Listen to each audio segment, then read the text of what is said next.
来乡亲啊，继续来看芬霸能源科技公司的争议，继续来探烧。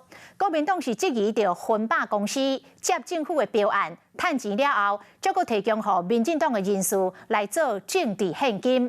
啊，这个芬霸公司的董事长就是赖景麟，也就是民进党的立委赖品妤的爸爸。赖品妤这届嘛要继续来选立委。 啊，为着要来平息着这个争议，赖景麟昨来请辞着董事长的职务。外界质疑是为着要挽救着查囝选情。啊，赖品妤嘛出面来呛讲，甲因检举泼垃圾水的人，请提出证据。面对事实的真相跟家人的清白，我也会奉陪到底。 面对批评，大声表达立场，民进党立委赖品妤去卡到能源公司的争议，今日亲身说明，目睭一直看资料，一字一字讲出来。我看到我父亲他一生所怀抱的志业，因为这些人为了挽救他自己低迷的民调，被铺天盖地不实的扭曲。在这里，我绝对肯定他的决定。 天后爸是董事长赖景麟，嘛甲赖品妤共调，除了是芬霸能源的董事长，甲其他子公司的职务，声明中嘛强调讲会针对抹黑采取法律行动。更加列出本身为1979年以来就反核能，1998年做立委的期间嘛推动再生能源的发展条例。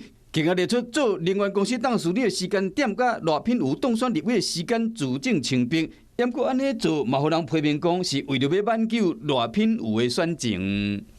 我想，他除了要救这个云豹小公主赖品妤的选情之外，事实上他是要救双赖的选情啊。查证这件事情是每一个政治人物在进行公共评论需要做到最基本的责任。劝你们立即停止无中生有的荒谬剧本。 在野党质疑，毋若是实际的动机，另外是安怎会当接这个政府的标案，以及政治献金，答案是互民进党，这嘛应该讲得清楚。为什么有特定的集团，它的毛利率比我们甚至有些电子业，它的毛利率还要高好几倍？认为我有任何的不法、任何的不正当的行为。